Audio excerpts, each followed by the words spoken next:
Boa tarde, meu amigo Eduardo. Boa tarde, Thales. Tudo bom? Como é que Tudo tá? tranquilo?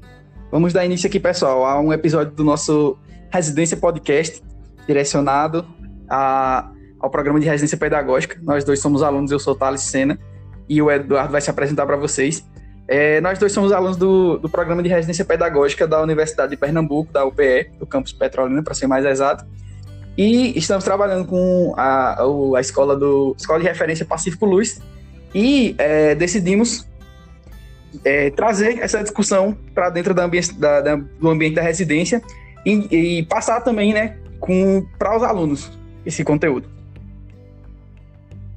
Pois é, pessoal. Como o Thales falou, nós escolhemos basicamente 2 temas para trabalhar com vocês. Eu vou apresentar o tema e, posteriormente, em outro podcast, Thales vai apresentar um muito interessante para vocês.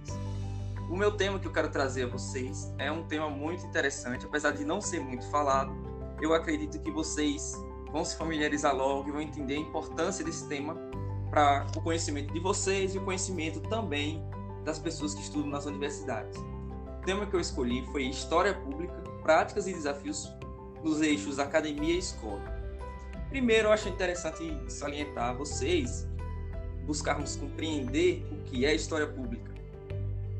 O sentido de História Pública é muito interessante porque ele vem de uma temática relacionada a como a história, o estudo da história e o ensino de história se relacionam. A gente vê em filmes, você geralmente vê em filmes, historiadores e pensadores sempre amontoados de livros em bibliotecas que quase não falam com as pessoas.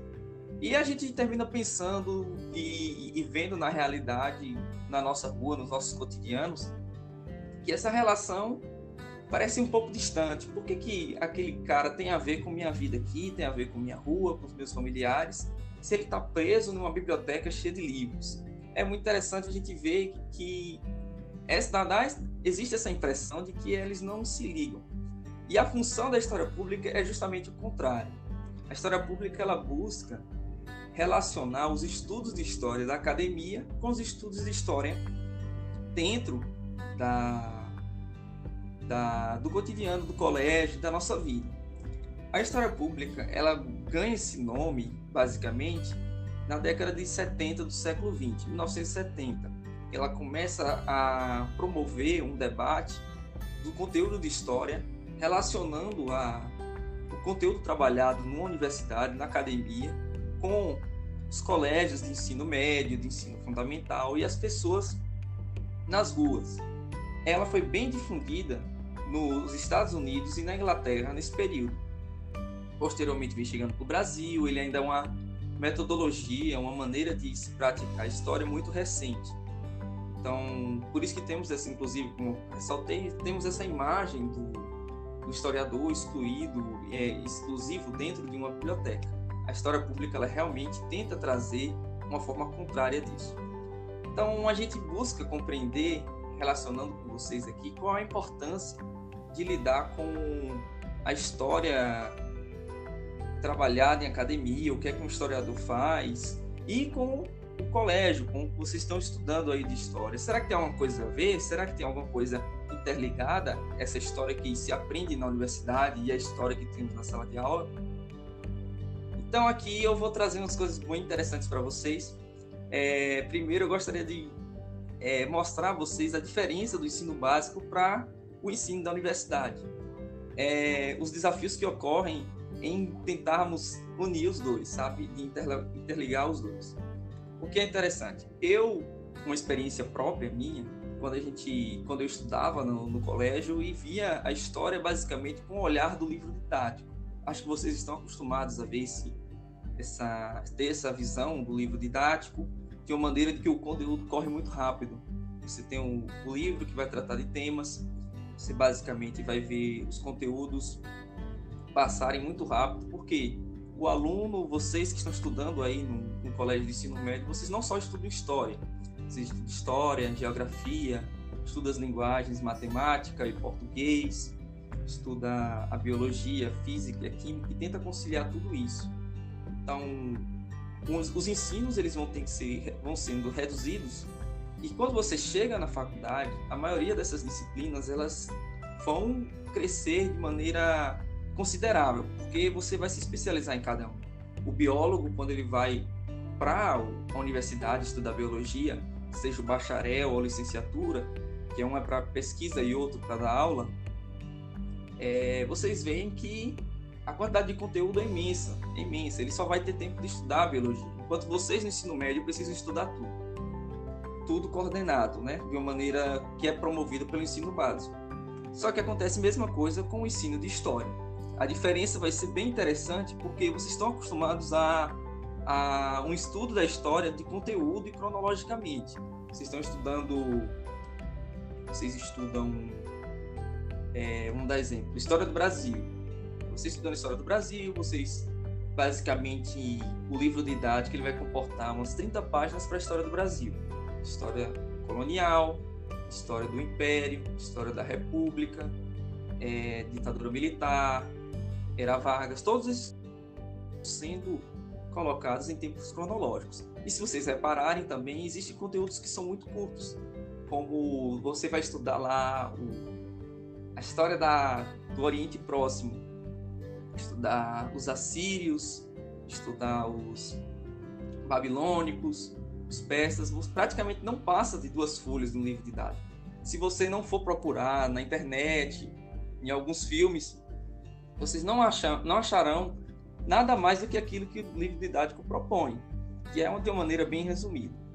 Quando se chega na faculdade para estudar história, para estudar o conteúdo, aí há uma necessidade de aprofundamento para entender qual é a discussão que ocorre para o estudo dessas sociedades, desses grupos, desses temas. Então, o interessante é que a diferença de que vocês estão estudando é de uma maneira bem conteudista, bem relacionada a um conteúdo que precisa passar muito rápido, visando o vestibular, visando um Enem, enquanto na faculdade você já tem uma preocupação mais voltada para o conteúdo, na tentativa não só de saber que aquela sociedade existe na questão do conteúdo, mas sim de como compreender, como apresentar um olhar crítico sobre determinadas sociedades. Vocês sabem basicamente que o historiador ele está buscando compreender aquelas narrativas, aqueles vestígios que sobraram de textos, de narrativas orais, de conteúdos que nos chegam até hoje. Então, o historiador ele traz o seu trabalho, basicamente, como trabalha muitas vezes com textos e com vestígios, ele traz para nós essa reflexão de como podemos compreender determinadas sociedades. Quando chega a promover para os alunos, é basicamente professor de história. Aí aqui a gente já tem uma diferença muito interessante entre o historiador e o professor de história. Edu, o historiador ele vai buscar... Oi, Thales. Desculpa interromper. Eu queria que você explicasse para a gente também justamente essa diferenciação que existe entre a figura do historiador e a figura do professor de história, porque eu acredito que todos nós já fomos alunos, né? E eu acredito que sempre fica aquilo na cabeça, porque parece que o historiador que está ali falando do livro, o historiador que pesquisa, ele é diferente do professor de história, e eu acredito que na cabeça do aluno muitas vezes não existe essa diferenciação. Aí eu queria que tu explicasse para a gente essa distinção entre o historiador e o professor de história. Verdade. Boa nuance, Thales. Boa nuance. O historiador, ele basicamente vai buscar, como eu estava dizendo, compreender essas relações dos homens nesse passado, nesse tempo em que ele está vivendo, através dos estudos, da interpretação, dos documentos que sobraram. O historiador ele não inventa, vamos dizer assim, um passado, ele não busca dizer algo que ele não tenha procurado embasar. Então, o historiador é aquele cara que vai buscar nos textos antigos, vai buscar nos vestígios antigos, nas imagens antigas, as explicações das ideias, das ações, das formas que as pessoas viviam em determinada época.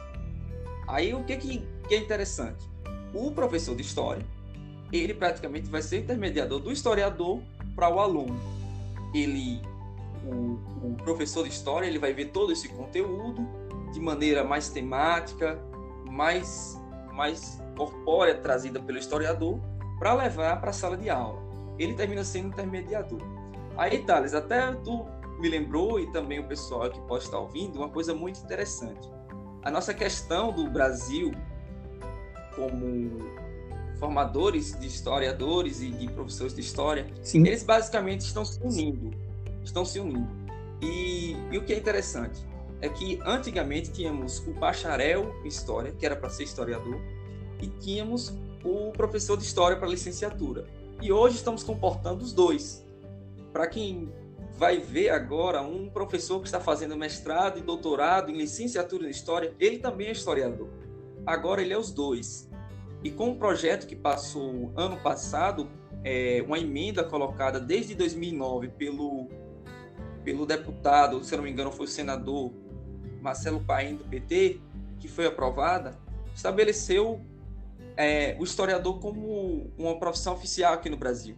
Ela era marginalizada e agora ela ganha com mais corpo a sua importância de historiador. Com certeza. Que antes não tinha tanto, era mais professor de história.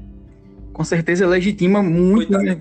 Legitima muito a posição, tanto da figura do professor quanto a figura do historiador em si, né? Porque acredito que estava um tanto, como você falou, um pouco marginalizado, digamos assim. Sim, a gente basicamente não conhece o historiador. A gente vê nos filmes, e sempre de filmes de temáticas estrangeiras, a gente não vê no Brasil. Ele é um historiador. Praticamente não existe. A gente tem os professores de história aqui no Brasil. E unindo a ideia do professor pesquisador, que vai ser muito interessante, que é o professor ao mesmo tempo historiador, a gente vai ter um contato mais próximo. Ele vai ter a didática do professor e tem a pesquisa do historiador. Então a gente está ligando dois trabalhos em um. Perfeito. Isso até demanda mais, vamos dizer assim, historiadores, a necessidade de existir mais historiadores pesquisadores. E eu acredito, assim, de uma maneira positiva, que isso é muito bom, porque nós temos dois campos em um e sabemos as necessidades de passar o ensino de história e, ao mesmo tempo, de investigar as necessidades de compreender determinado tempo e determinada sociedade. Aí é basicamente isso. Edu, uma dúvida também que eu gostaria que você esclarecesse, para mim e para gente para quem está ouvindo, na verdade, né? Então, como se estuda história na universidade, de fato, já que existe essa distinção, né, entre o estudar história enquanto aluno do ensino médio, fundamental, da escola, né, no geral, e o estudar história enquanto um graduando, enquanto você está se licenciando ou se bacharelando. É muito grande essa dificuldade, e como é essa dificuldade, e como é essa diferença, né? Como se estuda história na universidade. Sim. É interessante a gente perceber isso, que ele é muito distante e ao mesmo tempo não. O aluno de ensino médio, de ensino fundamental, ele já tem o conteúdo vindo do livro didático que trabalhamos, basicamente, numa universidade. Só que aqui a gente vai ter uma diferença. O ensino médio, o aluno, ele tem acesso a pontos chaves, a pontos que interpretam toda a sociedade. Vamos dar exemplo. Estamos estudando sobre o período medieval. Quando se estuda o período medieval, basicamente o período medieval ele é recluso à questão do feudalismo, a questão da relação da igreja com os imperadores e aquela passagem da peste negra e vai surgindo a questão moderna. Esses dados, essas informações, elas são, claro, estudados na academia também. Só que a gente tem uma grande diferença. O que está estudando na faculdade, o universitário, ele vai não só estudar o conteúdo, mas vai estudar os pesquisadores que trabalharam esse conteúdo, qual foi a escola de estudo que trabalha. Gente, escola, sim, é um grupo de pensamento semelhante.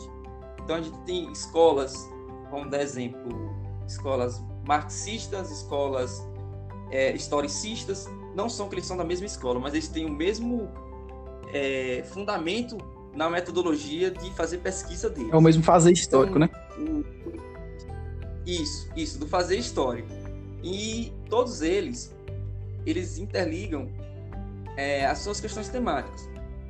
Então, quando você vai estudar um período medieval, aí você vai estudar a Alta Idade Média, Baixa Idade Média, período feudal, as relações de política, de costumes, de religião dentro desse campo da história medieval. E o que é muito interessante é que quando a gente estuda história, basicamente no ensino médio, no ensino fundamental, ele é bem voltado para essa questão cronológica e temática, também pela questão do tempo, que vocês não têm tanto tempo de se dedicarem a fazer pesquisas ou leituras mais densas. Mas ela é bem relacionada também, deixa eu lembrar aqui, não só do tempo, mas a interdisciplinaridade. O historiador, ele não só vai estudar história, como ele vai estudar as ciências que relacionam com a história, seja filosofia, seja biologia, seja geografia. Vou dar um exemplo muito interessante. Um aluno, um estudante de universidade, ele quer trabalhar sobre a história da medicina no Brasil. Ele precisa ter conhecimentos que estão apresentados na medicina para poder compreender os discursos dos médicos que vão estudar sobre determinado tempo as práticas médicas. Ou vai estudar a história da agricultura e, nesse sentido, ele tem que entender alguns pontos de agronomia, de produções agrícolas, para poder fazer esse estudo. Então, o universitário ele vai ter um corpo bem mais abrangente na pesquisa dele, relacionando até com outros conteúdos. Aí nisso a gente vê a importância de não só estudar uma disciplina em si. No ensino médio a gente sempre pensa, né? Eu sou bom de português, mas não sou bom de matemática. Então eu só vou estudar português porque eu sou bom e vou deixar a matemática fora. Isso não pode acontecer porque quando você chega numa pesquisa avançada, há uma necessidade de relação dessas todas as disciplinas, dessas ciências. Então, a história não é diferente, inclusive há uma grande necessidade, principalmente com arqueologia, filologia, que é o estudo da formação das palavras, o estudo de linguística, o estudo da geografia para entender a questão do tempo, o estudo das religiões. Você vê um pouco muito maior do universitário do que a gente vê de maneira bem simples o que a gente vê no ensino médio. O que é interessante é vocês, como uma dica minha a vocês, é que vocês sempre tenham ciência de que história, principalmente o ensino de história que vocês estão tendo, ela é um norte para o que vai chegar na universidade. Na universidade esse campo vai abrir muito mais e a discussão é muito maior do que vocês estão tendo no ensino médio e no ensino fundamental. Com certeza. E o que eu vejo também, né, deixando aqui minha contribuição para a tua fala, Eduardo, é que muitas das vezes é preciso que o aluno tenha um pouco mais de curiosidade, mesmo que ele não pretenda seguir na universidade de história, no curso de história, é preciso que às vezes ele tenha um pouco mais de curiosidade para que ele consiga ter novas descobertas no campo da história. Por exemplo, como tu falou, essa transição do conteúdo, né, que o professor de história vai fazer, intermediar o conteúdo de uma forma que o aluno possa compreender no ambiente escolar. Só que muitas das vezes o que acontece, principalmente como a gente vê nos livros didáticos, é que o assunto é simplificado de uma forma equivocada, digamos assim, né? Que é considerando que o aluno não tem a sua própria bagagem, ou às vezes até considerando que o aluno não vai ter como entender determinado conteúdo. E eu acredito que, como muitas vezes os professores eles têm que se basear no livro didático, isso acaba perpassando também para o ensino. Então é muito importante que os alunos também, a gente fica mais uma vez com uma dica para vocês que são estudantes, são alunos, que os alunos também demonstrem essa curiosidade, né? Porque dessa forma você vai estar mostrando para o professor que está ali na sala que aquele conteúdo ali você consegue dominar e consegue ir além.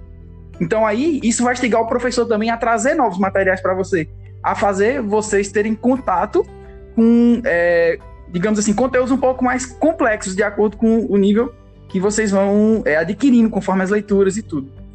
E aí, eu acho que isso levanta uma dúvida também importante, né, Eduardo? Que eu acredito que no ambiente escolar, a gente, apesar dessa intermediação do que o professor faz, a gente não tem muito contato com artigos acadêmicos produzidos dentro da universidade. E isso torna o ensino um pouco fechado.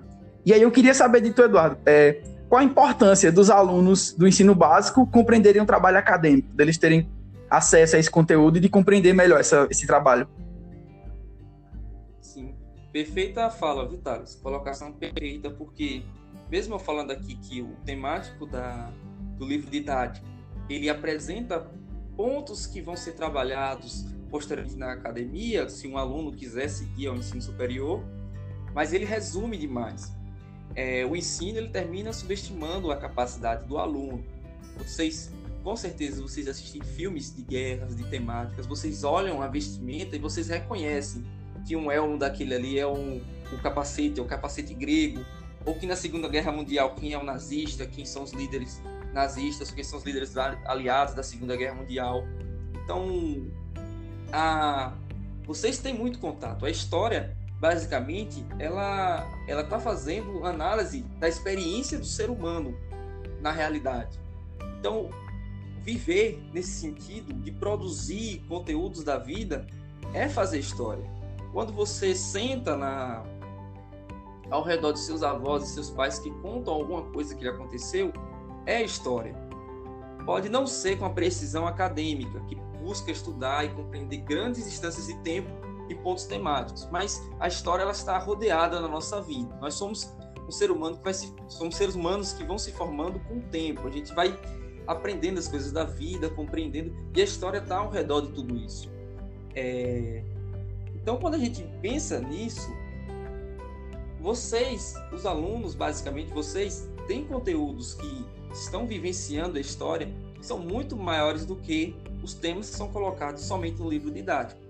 E aí o trabalho acadêmico, visando tudo isso, ele olha de maneira mais plural e busca trazer mais compreensões, inclusive por aumentar a quantidade de trabalhos, porque por ano são produzidos inúmeros textos, artigos, livros sobre história de variados temas, seja história das mulheres, história dos reis, história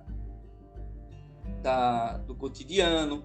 Existe uma coisa bem interessante, até para contar para vocês, é que a partir da década de 30, teve uma escola, como expliquei, no formato de escola de conhecimento da história, que é conhecida como História dos Análises. Eles são um grupo, são historiadores franceses que buscaram abranger a pesquisa da história em vários temas. Então, depois das reflexões trazidas por esses autores, muitas coisas podem ser objetos de estudo da história. A gente pode estudar a história das vestimentas, para saber qual é a importância da relação do ser humano com sua vestimenta, história da maquiagem, história do cinema. Então, a quantidade de temas aumentou e vocês todos podem ver isso de maneira muito interessante. Você assiste um filme antigo e olha um filme de heróis de hoje em dia e a gente vê uma grande diferença. Por que eles escolheram aquele tempo? Por que esse agora é assim? O que é que mudou? Por que o ator da época fala isso e o autor de hoje em dia fala isso? Então, é interessante perceber isso, vocês de uma questão de observação natural, e a academia ela vai fazer isso, dessa observação, uma pesquisa científica. Vai botar seus métodos, vai estabelecer parâmetros, vai fazer coleta de dados, e através disso chegar a uma conclusão de uma pesquisa histórica. E é basicamente, no Brasil, e a mais comum no mundo de conclusões de pesquisas históricas, é o artigo acadêmico. E como o Thales falou, eu acho muito interessante a gente abordar e observar que o trabalho acadêmico, o artigo, ele é feito não só para a academia, ele é feito numa linguagem que possa ser compreendido até de uma maneira mais plural. Então, se vocês têm interesse, uma dica que eu dou muito interessante, se vocês têm interesse em algum tema, vocês chegam no Google, pesquisam o nome do tema, escreve PDF e Enter. Você vai ver inúmeras pesquisas tratando sobre esse tema. Vamos dar um exemplo. Eu quero estudar Esparta. Assisti o filme 300 do Rei Leônidas, interessei pela Batalha das Termópilas, dos espartanos contra os persas. Se vocês quiserem ver um conteúdo que relaciona isso, vocês chegam lá no Google e pesquisam as guerras greco-persas, ou então a Batalha das Termópilas, persas versus espartanos, PDF pesquisa. Quando você pesquisa, você vê que esse conteúdo ele está em trabalho acadêmico, e quando você acessa esse trabalho acadêmico, não só você vai ter uma pesquisa histórica, como você vai ter uma carga maior de conhecimento, de entender quem foi que escreveu sobre as guerras, como chegaram a gente compreender sobre essas guerras. Aí vai chegar Heródoto e vários autores que já trabalharam isso há quase 2000 anos. E a pesquisa acadêmica ela faz esse leque de estudo da pesquisa histórica. Vocês têm esse acesso tanto pelos professores, tanto pela pesquisa que em cada um interessar. Aí mostra que, no geral, a academia, todo o processo da academia, ela não é feita para poder se manter na academia, mas ela é para manter informado a vocês, as pessoas que são fora, que têm interesse em determinados temas da história, e quando vocês chegarem, ter esse acesso. Então, retomando, Thales, de uma maneira geral, a importância é praticamente total, porque a preparação do aluno no ensino médio, da grade curricular dele, é justamente buscar compreender determinada disciplina. E se a pesquisa de história, o fim é compreender os processos estudados da história, é na academia que vai chegar esse produto final, como falamos, né? O produto final é ver as pesquisas, é ver quem trabalha, quem foi que disse, quem foi que escreveu sobre a história e sobre isso. E você juntando tudo isso, você não precisa criar uma burocracia de que uma pessoa só vai poder estudar história de um nível acadêmico se for dentro da universidade. Você tem inúmeras pessoas que pesquisam e conhecem os textos de grandes historiadores sem necessariamente estar cursando história. Inclusive, fora do Brasil, eu não vi aqui no Brasil, mas de uma maneira bem legal, mas fora do Brasil tem muitos chamados historiadores amadores, que se interessam pelo tema da história e dizem assim, eu vou pesquisar isso, sem ter uma necessidade total de ter que cursar a história. Então é algo muito interessante isso, porque faz com que essa aproximação da história da academia venha para vocês, venha para casa, venha para o colégio de uma maneira bem mais próxima, uma coisa que liga. E eu acho isso muito interessante. Muito bom mesmo. Eu acho que é justamente isso, né? O que tu tá colocando aí, Eduardo. Porque é importante que vocês, alunos, busquem o conhecimento acadêmico. Por mais que algumas vezes ele pareça um pouco complexo, ou até às vezes longo, é importante que você se familiarize com esse tipo de conteúdo, porque é lá que normalmente você vai se encontrar, né, com o conhecimento mais aprofundado. E a leitura ela vai se aperfeiçoando de acordo com a repetição que você vai fazendo. Então, às vezes, você pega um texto um pouco mais denso do que você está acostumado, né? Diferente daquele texto um pouco mais mastigadinho do livro didático. E aí, conforme você vai tendo, como o Eduardo falou, né? Você vai tendo acesso a esse conteúdo, vai buscando cada vez mais esse conteúdo, você vai conseguir compreender ele cada vez mais. E sem a busca, né, da população, das pessoas, não tem o porquê de ter uma produção acadêmica. A produção acadêmica ela é feita para a sociedade. Por exemplo, isso que o Eduardo falou é perfeito. Não é preciso que você seja historiador para você se interessar por esses artigos. O historiador e o professor de história também, o professor pesquisador, ele vai pesquisar aquele determinado conteúdo e escrever sobre aquilo no artigo acadêmico para que as pessoas não precisem fazer essa pesquisa. Na verdade, a finalidade é essa. Ele vai trazer os resultados da pesquisa dele e os alunos, pessoas interessadas da sociedade, enfim, vão até lá ver o que é que ele adquiriu de conhecimento. É como se ele estivesse passando para as pessoas essa forma de passar adiante aquilo que ele estudou, aquilo que ele conheceu. E, às vezes, o cara tem uma bibliografia num artigo de 30, 40 livros que ele leu e ele conseguiu passar esse conteúdo para você em 16, 17 páginas. Então, claro que não pode ficar ali, né, naquelas 16 páginas, você pode ir além daquilo. Mas imagina só que bacana, você vai ter acesso ao conteúdo de várias obras através de um único artigo acadêmico. Então, é muito importante que vocês busquem esse conhecimento e incentivem também que outras pessoas busquem, até os próprios alunos entre si, de mostrar para o amigo, para o colega aquilo, e não ficar engessado nessa questão que a gente tem hoje em dia, voltada somente para os vestibulares, né, digamos assim. Não é que o artigo acadêmico ele não vá servir para o vestibular. Muitas vezes ele vai sim, vai lhe agregar conhecimento. Só que acredito que da forma que a gente vê hoje, né, de forma geral, é como se ficasse presa essa questão dos vestibulares, os estudantes. E isso muitas vezes não gera um conhecimento, gera um decorar, né? Gera um saber só naquele momento de prova e depois acaba sendo um conhecimento perdido. Então, o artigo acadêmico é uma forma muito boa de se agregar conhecimento de fato, ainda mais se partir da sua própria curiosidade. Eduardo, e sobre a questão da residência pedagógica em si, agora voltando para a questão da residência, eu gostaria de perguntar para você. Você acredita que a residência pedagógica, ela promove a história pública? Isso. Só vou complementar, Thales, o que você estava dizendo antes, que também é uma coisa de muita importância a relação da história pública com essa aproximação da história que possa ocorrer em coisas acadêmicas, é que estamos sofrendo há alguns tempos, basicamente com a influência da internet. A internet nos deu tanta informação que algumas informações de pessoas que tentam tratar de temas históricos, às vezes não condizem com as pesquisas e com os estudos sobre isso. A gente vê muito na internet o youtuber, programas de blogs que tratam de história, só que não é consenso. Vou dar um exemplo aqui, que é um tema muito interessante, que é muito estudado, os que se relacionam com alienígenas e a história. Acho que todo mundo já viu essa temática, e ela é muito interessante porque não temos evidências para se tratar de que sociedade A ou B foi influenciada por seres extraterrestres. Isso aqui eu estou colocando como um exemplo. Então, a academia, basicamente, a universidade, ela não vai tratar com isso, e às vezes há falta de embasamento e metodologia para poder afirmar algumas coisas. Então, estamos numa época que muitas informações chegam principalmente a nós, e chegam a vocês, e há uma necessidade de fazer um exame crítico desses conteúdos. São muitas informações que nos chegam.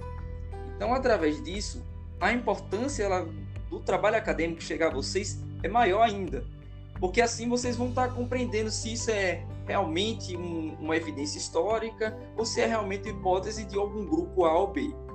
Aí, voltando, relacionando essa questão da residência pedagógica, ela é importante. Ela basicamente começou em 2000, creio que foi em 2018, pelo programa CAPES, que ela promoveu que alunos de licenciaturas, professores que vão dar aula, futuros professores, eles interfiram em colégios de ensino básico e de ensino médio para promover regências, que é aulas, e relacionar com professores e alunos.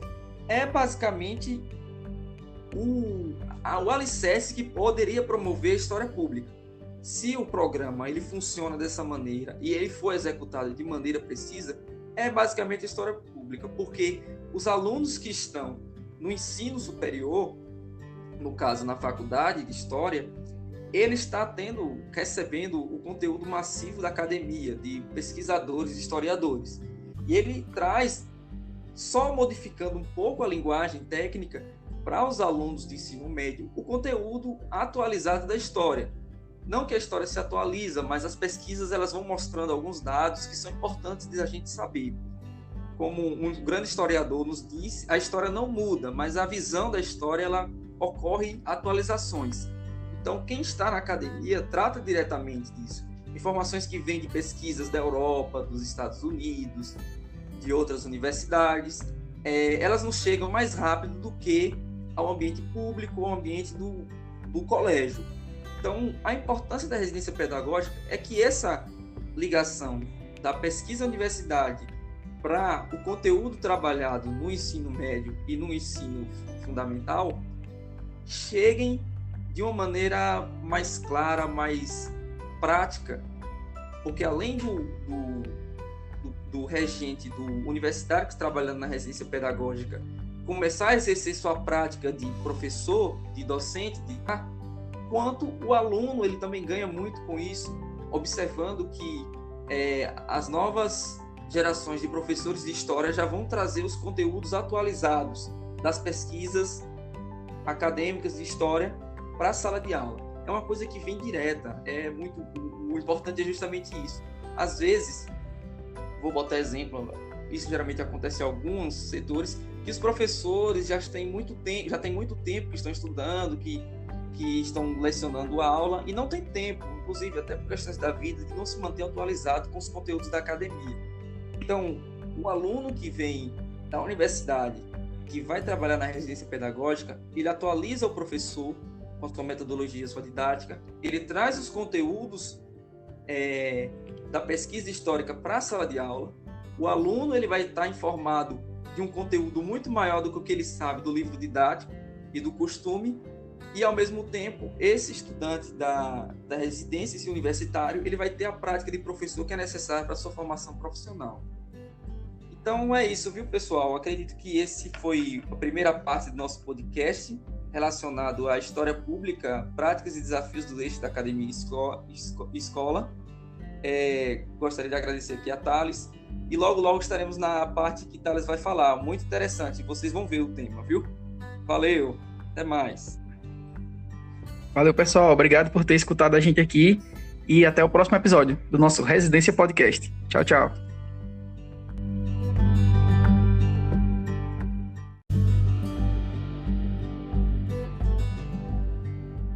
Olá, pessoal. Estamos de volta ao nosso podcast. Eu que sou Eduardo Francisco de Souza, aluno da Universidade de Pernambuco. Esse é meu amigo Thales, também da curso História na mesma universidade. Estamos aqui fazendo um podcast relacionando a residência pedagógica em parceria com a Escola Pacífico Luz Petrolina. Thales, quer fazer sua apresentação e falar o tema que você vai tratar agora com a gente? Faço sim. Boa tarde, pessoal. Boa tarde para todo mundo que está ouvindo a gente. Como o Eduardo já apresentou, nós somos estudantes da UPE, né, da Universidade de Pernambuco, mais especificamente do campus Petrolina.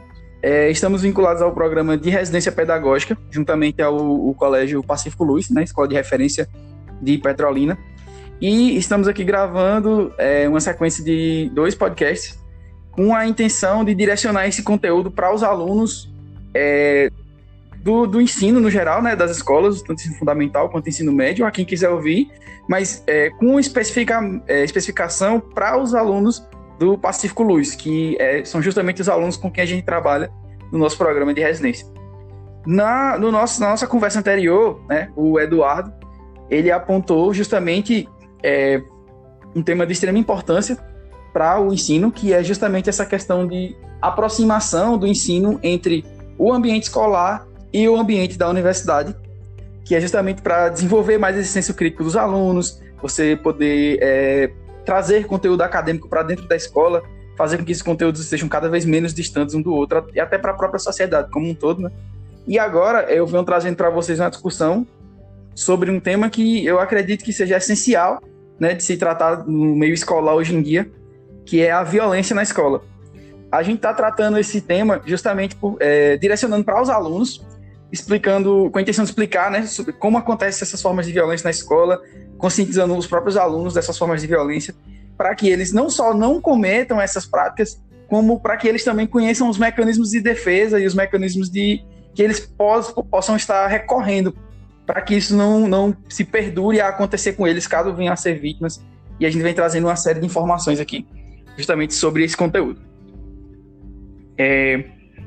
Então, pessoal, a violência na escola, ela é muito recorrente, principalmente no nosso país, na nossa sociedade como um todo, né? Mas no Brasil, ele está lá em cima nos índices de violência escolar. Brasil, Estados Unidos, eles estão lá em cima.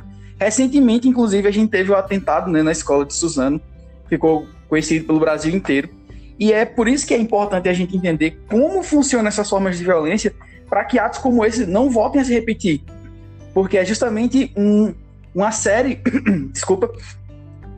de fatores que acabam se conglomerando e gerando, em um caso desse tipo, ou até não chegando a tal gravidade, mas podendo acontecer consequências graves, né, para alunos, para professores, funcionários. E é por isso que é importante a gente trabalhar com esse tema dentro do ensino. E é um tema que ele é caro, não só à história, né, mas acredito que a todas as ciências humanas, a todas as disciplinas trabalhadas dentro da escola, mas com ênfase nas ciências humanas, para a gente poder estudar isso, né, de uma forma que a gente venha a compreender melhor.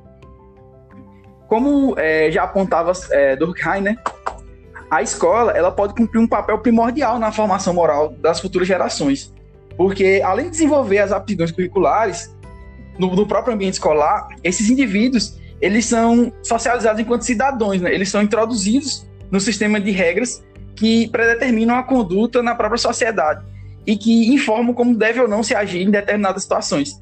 A escola ela vai ser essa instituição primeira que vai trazer uma série de regras para o indivíduo e que está fora do contexto familiar, porque enquanto está dentro do contexto familiar, tem uma questão muito afetiva. E quando a gente parte para a escola, a gente passa para uma questão mais legal, entre aspas, digamos assim.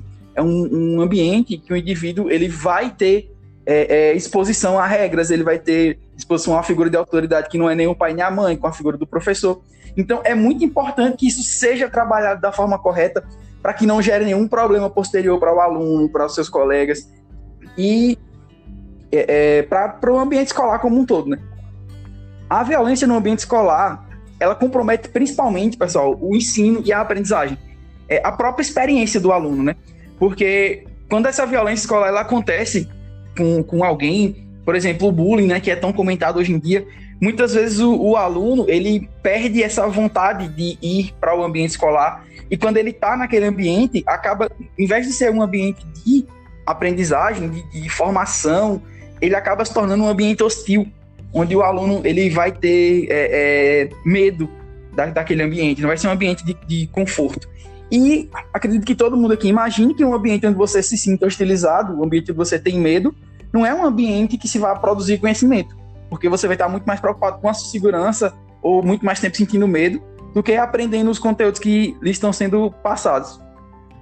Essa violência, ela pode afetar as relações de confiança e principalmente de legitimidade, porque muitas vezes, né, quando essa violência ela ocorre, o aluno ele acaba não tendo como passar, não sabe muitas vezes, né, como falar disso, como falar sobre isso e quais os mecanismos de defesa ele pode procurar nessa situação. E, principalmente... Alô? Oi. Achei que tinha caído aqui. Pode continuar, Thales. E principalmente porque essa questão ela pode ocorrer, pode vir de aluno para aluno, ela pode acontecer de aluno para professor, algumas vezes ela pode acontecer de professor para aluno, de funcionário para aluno, de aluno para funcionário. Então, existem múltiplas formas de acontecer essa violência e a gente precisa, principalmente, né, entender quais as formas, né, como de fato acontece essa violência, o porquê, né, entender os motivos disso tudo. Então, é importante criar nos alunos uma conscientização sobre isso, né? Então, o que de fato seria essa violência na escola? Quando a gente fala violência na escola, a gente não está falando sobre o corpo escolar propriamente dito, não é uma exclusividade do ambiente da escola, essa violência acontecer. Ela pode ocorrer nas intermediações, né, ao redor da escola, ela pode acontecer no caminho para a escola. Então, a violência escolar, ela vai muito além de somente a escola.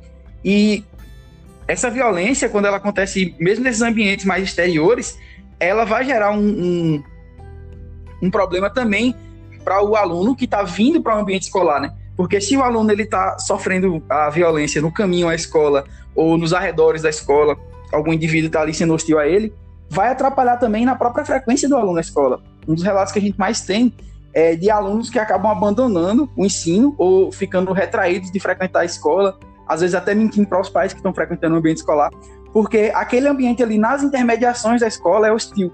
Tem alguma figura ali que está tornando aquele ambiente hostil para ele, ou até às vezes no caminho até lá. Então ele vai evitar esse ambiente. E muitas vezes ele não consegue externar isso aos pais.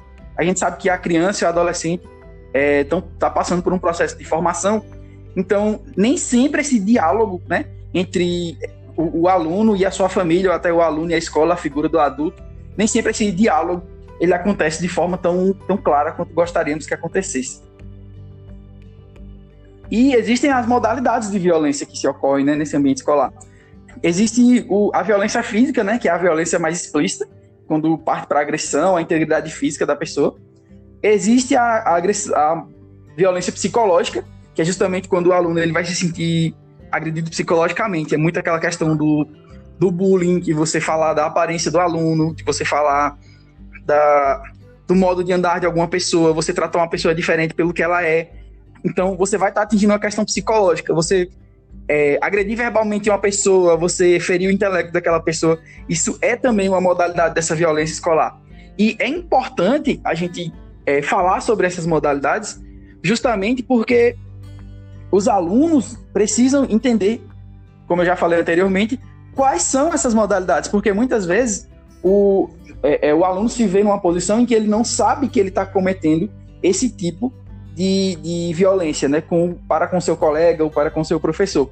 Por quê? Porque justamente a criança e o adolescente eles estão em processo de formação de conhecimento. Então, às vezes, o que ele acredita que seja uma brincadeira inofensiva, ou que ele acredita que está sendo só uma brincadeira ali que o colega não está se incomodando, e muitas vezes está sendo justamente um motivo de retração daquele colega. O mesmo acontece também do aluno para o professor, né? A gente sabe que o professor também, o aluno pode tratar o professor de forma que ele se sinta ferido psicologicamente. O professor também, às vezes, pode acabar sendo grosso com o aluno, e ele pode se sentir ferido psicologicamente, né, agredido. Então, é importante a gente prestar atenção em todas essas modalidades, porque elas são a chave para a gente entender se a gente está ou não passando nessa barreira e cometendo ali algum ato de violência. Um colega de trabalho, um colega de escola. Tem a violência de modalidade sexual também, que seria você não só agredir sexualmente a outra pessoa, mas seria você agredi-la verbalmente de forma que ela vá se sentir atingida a nível sexual. Por exemplo, você falar da sexualidade de determinada pessoa, do aluno. E existe também a violência contra o patrimônio, que é muito comum no ambiente escolar. É uma das violências mais recorrentes, das formas de violência mais recorrentes. Por quê?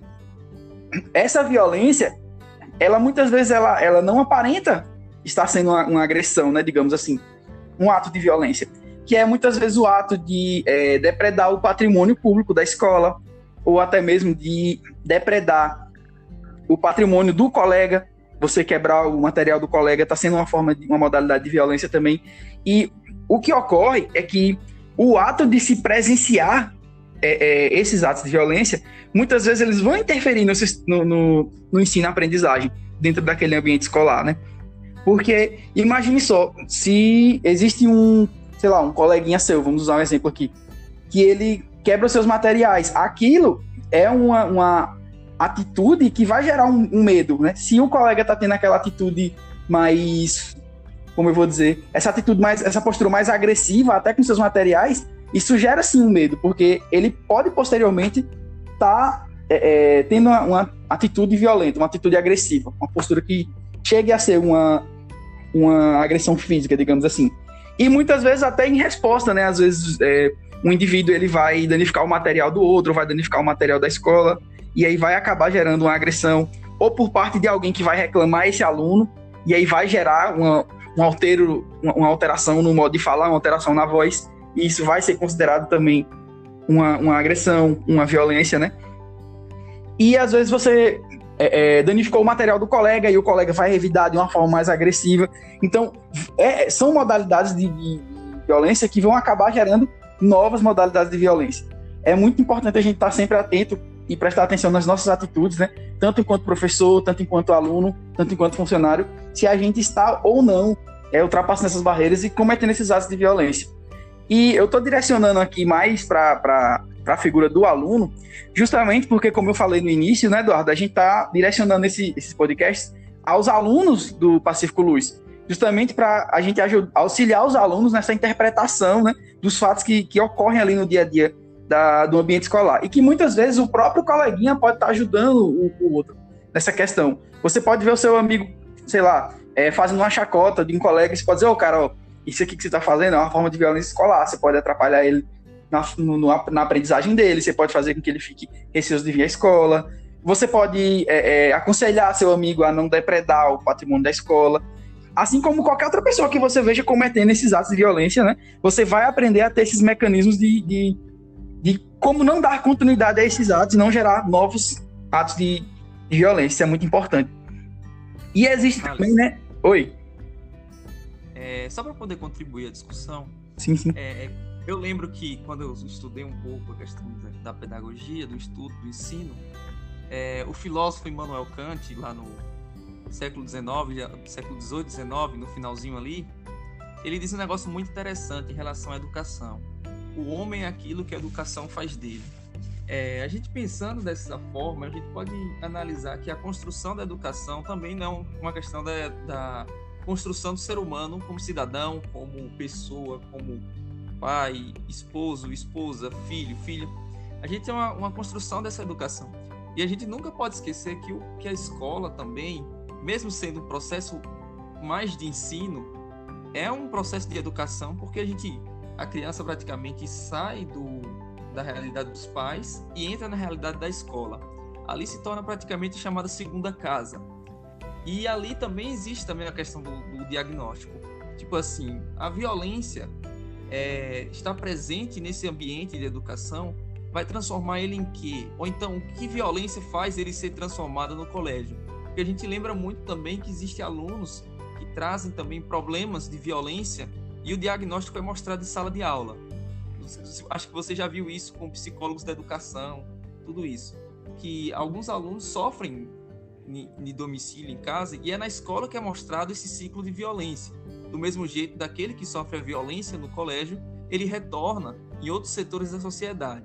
Aí eu queria saber, Thales, de tu aí que está estudando justamente sobre isso, para falar com os alunos, qual é a relação de violência que surge de dentro do colégio para fora, ou também de fora, como em casa, com primos, com a família que sofre alguma violência, e isso é mostrado dentro do colégio também. Você poderia dizer? Poderia sim, perfeito, Eduardo. É importante, gente, justamente esse ponto que o Eduardo abordou, a gente compreender que as nossas relações sociais, elas funcionam como uma rede, né, digamos assim. O que você aprende em determinado núcleo social, você vai acabar levando para o outro. Então, como o Eduardo colocou aqui, muito bem colocado, a relação social que você tem com a sua família, ela vai acabar atingindo a relação que você tem no ambiente escolar. Então, a exposição à violência que o aluno tem no bairro onde ele mora, no ambiente familiar, ela vai refletir também dentro do ambiente escolar. Porque as pesquisas apontam, né, que boa parte dos alunos que têm uma postura agressiva dentro do ambiente escolar, eles sofrem essa mesma postura agressiva dentro do ambiente familiar. Então, você aprende naquele núcleo, né, o núcleo primeiro, que é o núcleo da família, você aprende primeiro as regras de convivência ali, e dali você acaba replicando justamente no ambiente escolar, que é como o Eduardo colocou, vai ser justamente a sua segunda casa. Então, é importante principalmente a gente entender, né, como funciona esses meios, né, sociais que a gente convive. Para explicar isso, eu quero pegar o conceito de hábito do Pierre Bourdieu, para a gente entender um pouquinho melhor. Não vou tratar uma linguagem aqui mais conceitual, de fato, para não ficar chato, como a gente está tentando explicar de uma forma bem, bem tranquila.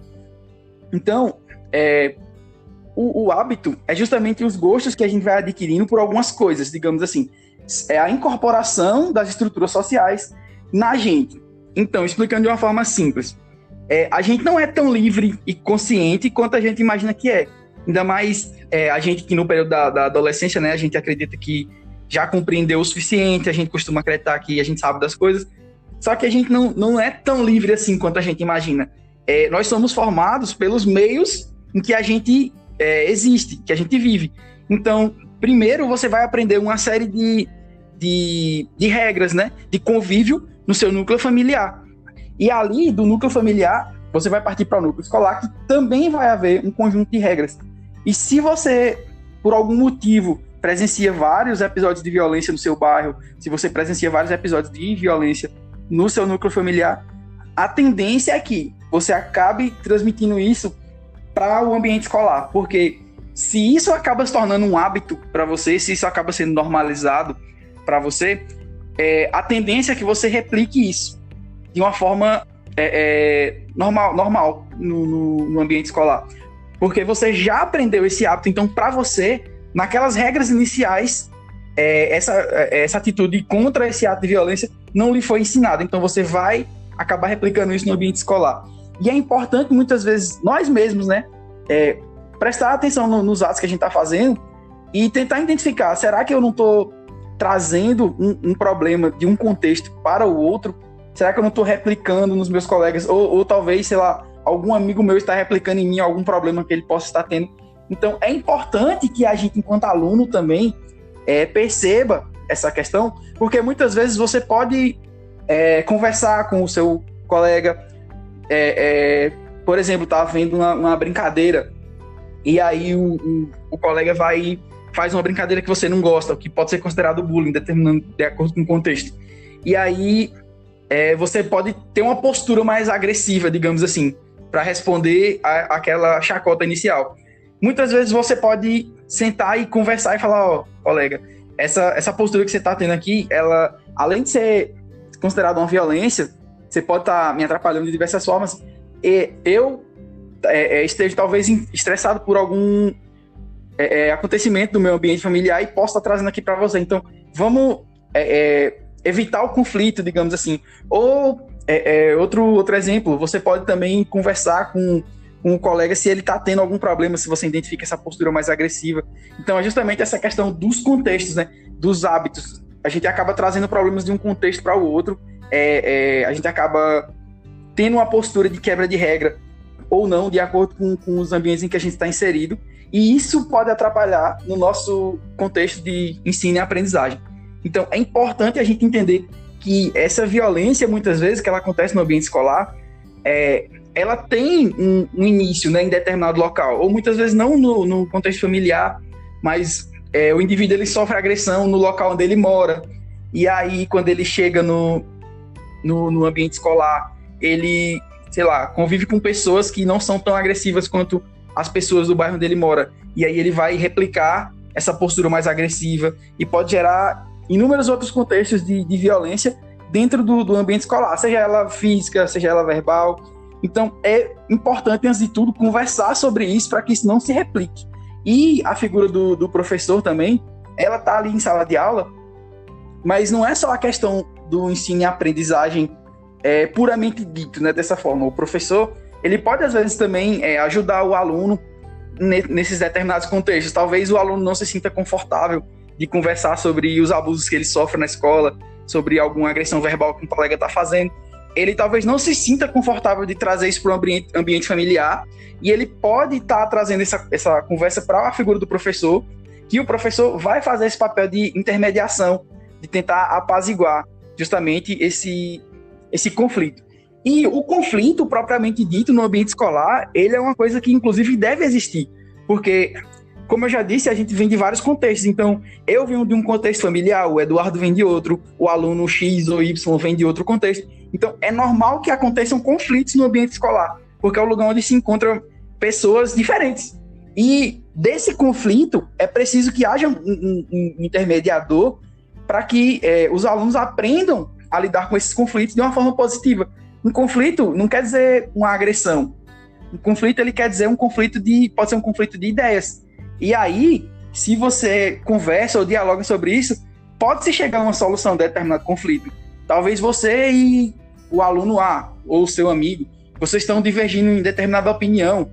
Você pode chamar a figura do professor para ajudar nessa discussão. Não é nem a questão de briga propriamente, de não esperar chegar às vezes de fato.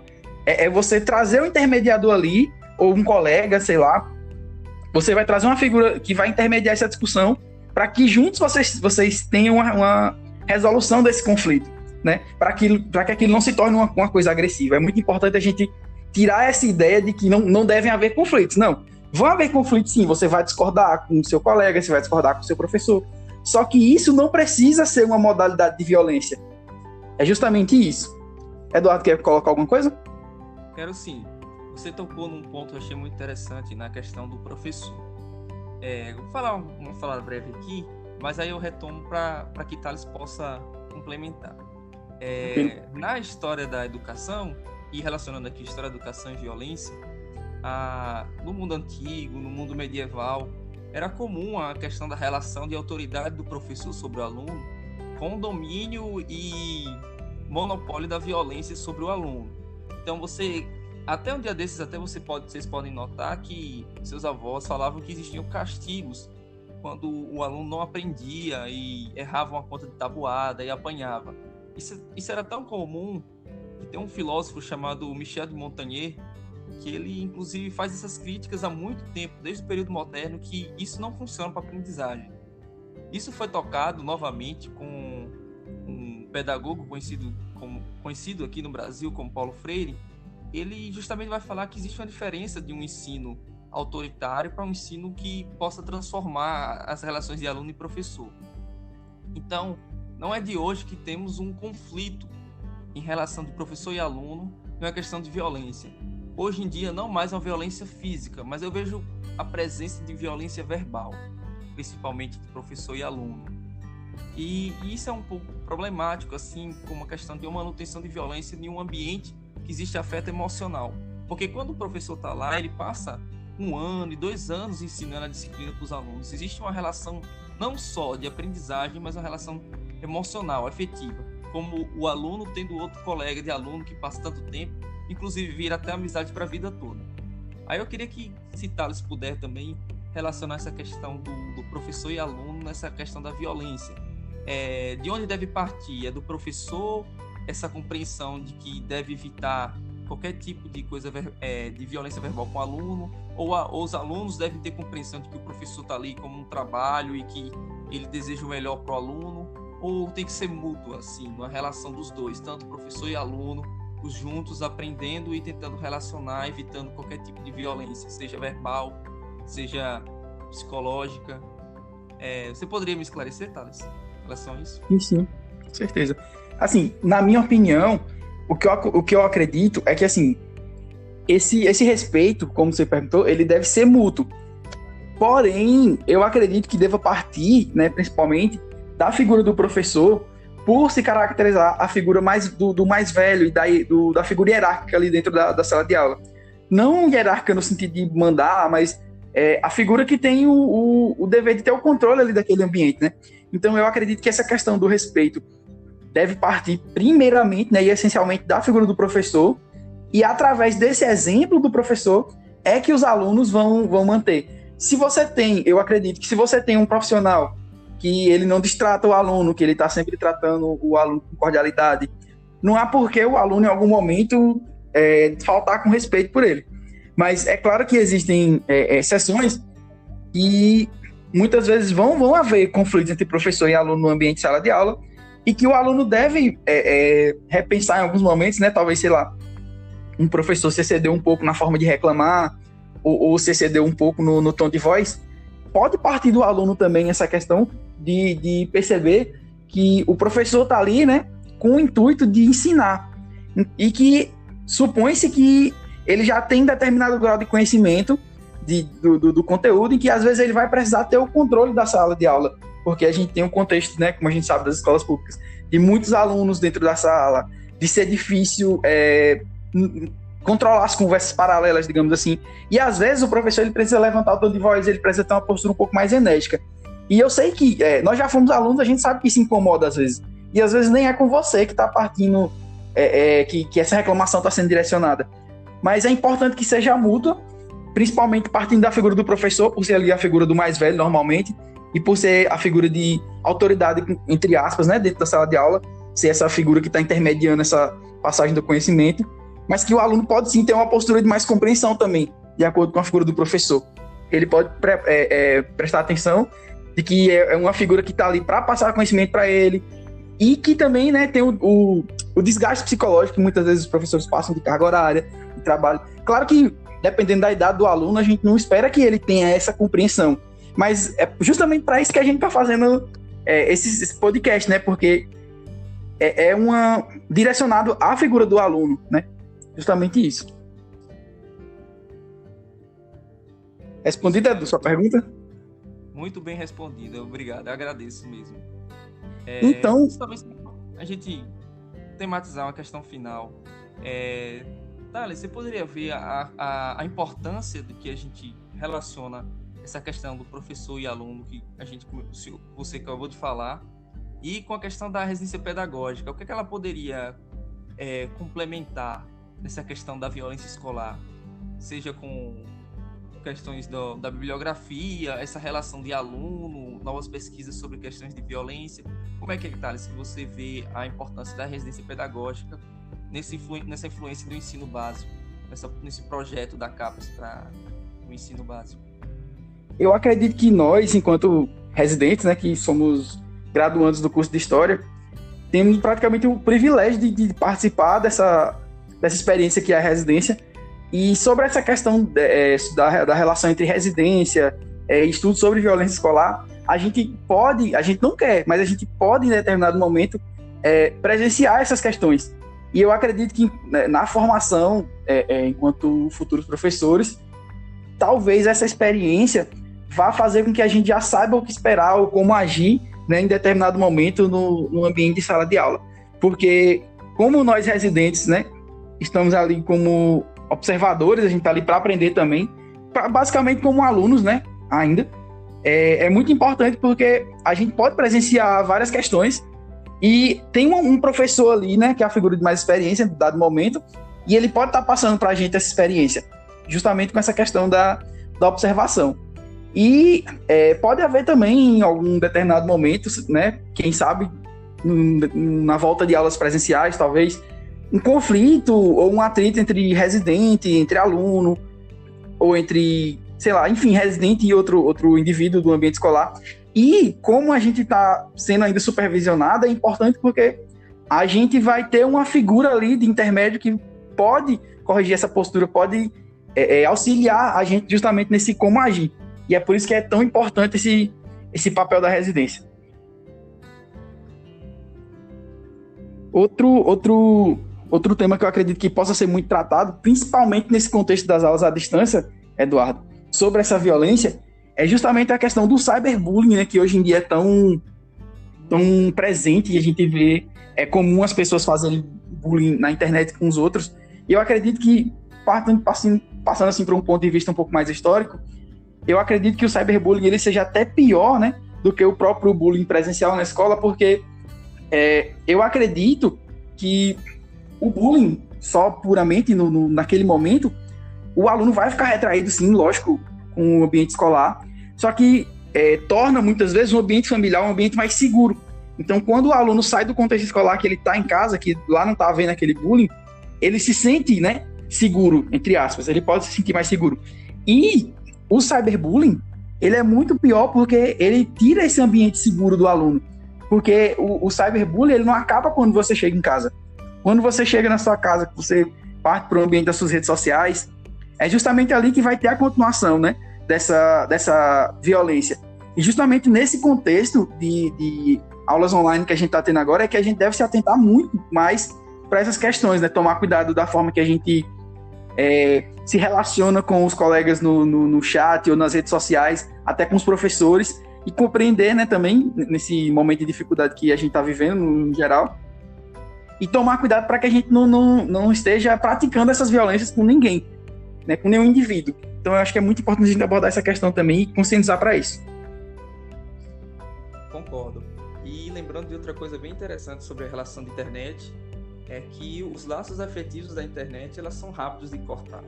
Até os estudos do Bauman, que é conhecido como modernidade líquida, ele mostra que a internet é muito fácil você desvencilhar e de você sair dessa relação. Então, a questão da internet, com a questão do próprio cyberbullying e o afastamento de uma relação social, ela aumenta. Aí, realmente é muito pior, porque atinge todos os meios, porque praticamente todas as pessoas estão necessitando cada dia mais dos acessos à internet. E ela ser perseguida, tem questões de violência dentro desse ambiente, é uma coisa que abrange uma totalidade de tanto de um ensino, de um colégio, como um ambiente fora. Então, é realmente acreditar, se você tocou em um ponto que é realmente bem problemático, que jovens professores que já têm acesso à internet melhor do que professores que estão nas redes de ensino há muito tempo, eles podem tratar e evitar um problema de violência como esse. Então, pessoal, eu acho que é isso. Esse foi mais um episódio do nosso Residência Podcast, tratando agora sobre um tema de violência, né? E é isso, fica essa reflexão para ir para alunos, né? Também para professores que quiserem ouvir.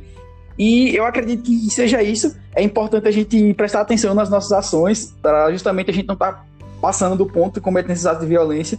E a gente sabe que a gente tem altos índices, né, nesse contexto.